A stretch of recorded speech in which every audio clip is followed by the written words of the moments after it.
This is Jeremy Zwinger at the Rice Trader, summarizing the April 28th TRT report. As always, a great pleasure to be here, just to spend a little bit of time looking at the markets and give a visual and video way of looking at what we're seeing in the overall rice industry. On one end, it was a slow week. On other ends, it was quite a busy week as we look at the world rice market. The slow one was prices had not moved most of the week, almost at all. But as we got to the end of the week, there was some push up in price. We did see about a $5 a ton increase for sure. In many markets, even I would say $15 price increase in Thailand. We called it at 405 this week per metric ton. But midweek, we did this definitely see some real political interactions between Pakistan and India that could have dramatic effects in the world industry. And again, I would always, as I wrote a market flash to all of you early in the week, I would caution that because I was the one saying that the world food supply would not be greatly affected from the Ukrainian conflict, and that we need to be very tempered. And my thoughts became very true. Mind you, soybeans on the rumor alone, you can go look at the soybeans chart, the wheat chart, everything ran up a good 20, 30%. And now we've kind of come back to Ukraine's going to get solved and things are relaxed. So amongst these comments, I would definitely take them with a grain of salt, but also managing the risk because you're talking about in the heart of rice exporting country. So in that point, India did suspend the Indus Water Treaty, and this very big deal for those who understand the relationship between Pakistan and India. By suspending this water treaty, everybody assumes, I mean, at least in America, we assume water goes from north to south, and it's actually not true. If you look at throughout the river, throughout the world, they go every direction pretty much equally. So there's no north, south, and rivers, and of course the rivers they go through India and go through Pakistan, and it's critical for Pakistan. And India can dam up the rivers and keep the water from Pakistan. So it is a very, very important factor for Pakistan. In fact, 80% of the irrigation in Pakistan, about 16 million hectares, 93% of the water is used for this. And so this would dramatically affect the Pakistan industry. Of course, they're about ready to get going on their next crop. So it's probably won't affect this industry, what our experts are saying, but it could. And also, if you look at the most recent USDA stuff, they're very aggressive exports. We still call them, a little bit over 5.5, maybe 5.8 million metric tons this year. Very good year for them. It's still down from 6.5 last year. But their ending stocks, what nobody's really talking about, go down to almost 900,000 tons from 2 million just 2 years ago. So they're going to have low ending stocks, and any disruption will affect them. And an effect in the dry crop, an effect in the coming 2026 crop would be major. But this regional piece, which I do hope comes to peace, is extremely important to the rice industry because you're talking about the number one and number four world exporters. And we do hear that India is very likely going to have military action within the next several days. Perhaps even as this is published, you may have some military action by India, like true military action. And there is a large amount of public support behind this. 26 people were killed from terrorist attacks, and just a lot of anger towards that. And they've cut off relations, they've cut off border, they've cut off any visas in India for anybody from Pakistan. It is a complete withdrawal of a very important peaceful relationship with nuclear weapons pointed at each other, of course. So again, I'm again a tempered person for a conflict. I also believe the Middle Eastern conflict will end, and the markets have been overdone because they're vastly oversupplied, as you're seeing. In fact, our team does a special report this week on China, and there's an amazing graph in there. I should share my screen, but I'm not going to take the time to.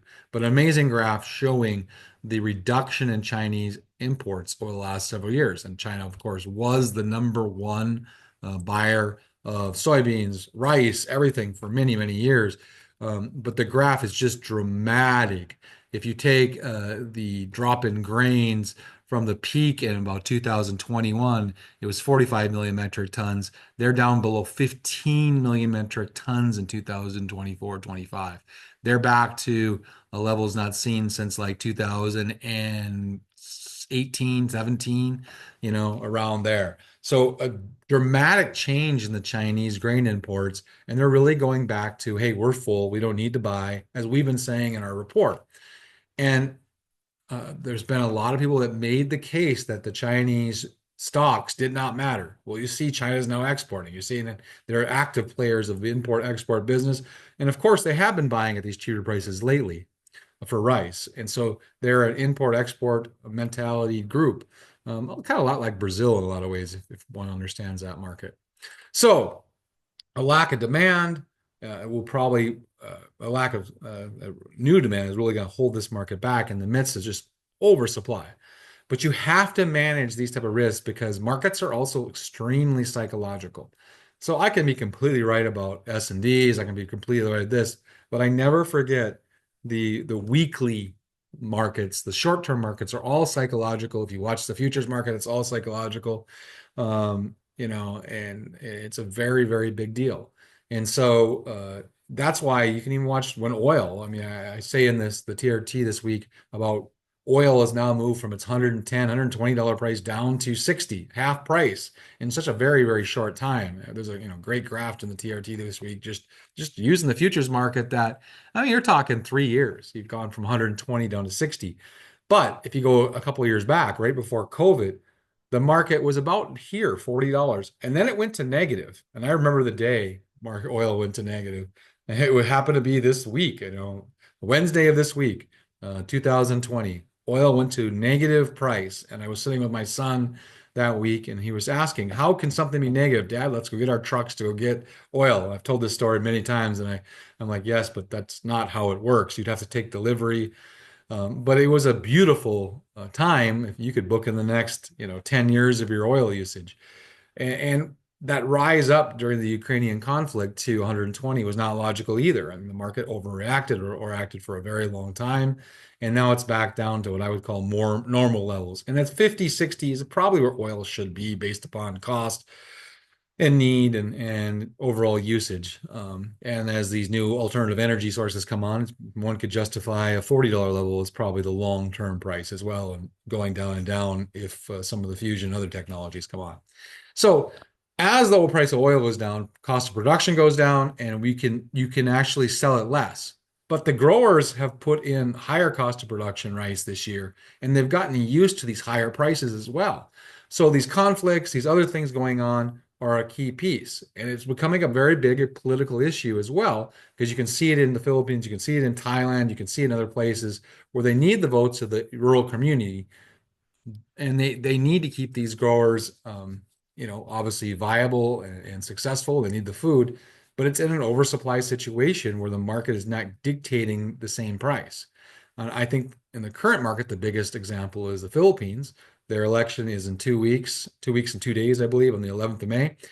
And of course, imports have been the slowest of slowest ever in the last several years because they've tried to support the growers. And after the election, Philippines needs to buy about 5 million tons a year.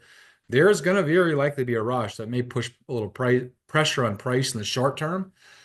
But you're seeing such a variety of buys by Philippines, Vietnam, Pakistan, until Pakistan ran out of good quality, Myanmar, and even some Indian shipments now coming into the Philippines, Thailand as well. So you're seeing a variety of global different imports come in that will cushion some of this blow. And so I do see kind of a push up in the short term, but this overlying supply, this massive supply, India doing so well, India's irrigation doing so well. And I do believe at some point logical heads will prevail between Pakistan and India and everything will go, water will flow and it'll be fine, is my hope and belief with watching the risk very close. So I see record production in the coming years. And so we are in a very negative time, oil coming down, price coming down, moving back to where the market is in a more, I don't say calm, but not COVID, not having military conflict throughout the world. And that's the hope. And so even though there's times these tariffs of Trump's tariffs that are affecting trade going to China and other places, but he's put a 90-day hold on tariffs. So things have kind of gone back to normal other than this trade war going on with China. And just to speak on that for just a few seconds, It is affecting U.S. trade because less containers are coming in, especially to the port of LA, port of Oakland in California. And people who use those containers, usually the Japonica sellers to the out of California, the Calrose sellers are having to pay as much as $25 more per ton for their shipments. They're already seeing the effect in such a short time. Just you're not seeing the goods from China come over because orders are being canceled everywhere. So these type of things are very real. Politics, political moves affect markets, and they're all often very, very close to the food policy, as we all know. And so you got to watch the politics because the politics affects food, and you got to watch the food because the food affects politics. You got to know what the growers are doing, what the traders are doing, because it all comes together along with weather to decide a market. So a lot going on in the rice trader this week. Like I said, we have a special on China. We update some data in India. We do a bunch of different updates, talking about this, talking about the tariffs, getting more in depth about this India's example, what it could mean. So I can only do so much in just a short talk of reviewing the market, but I think that's a good quick summary.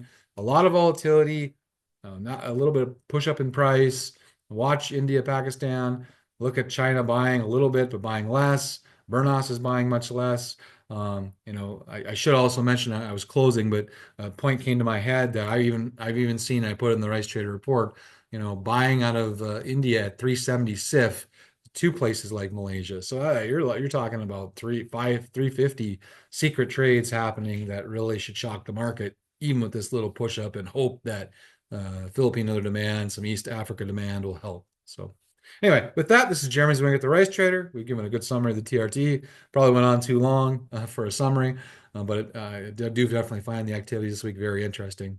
With that, this is me signing off. I look forward to you speaking in the coming week. I think we're taking next week off as is normal, just our first week of the month to focus on the Rice Trader, focus on the World Conference, which is going to be November 6 to 9 in Cambodia, and just to give a time to talk to our clients. So I look forward to talk to you in 2 weeks, and there'll be surely interesting things in the world rice market before between now and then. Talk to you soon.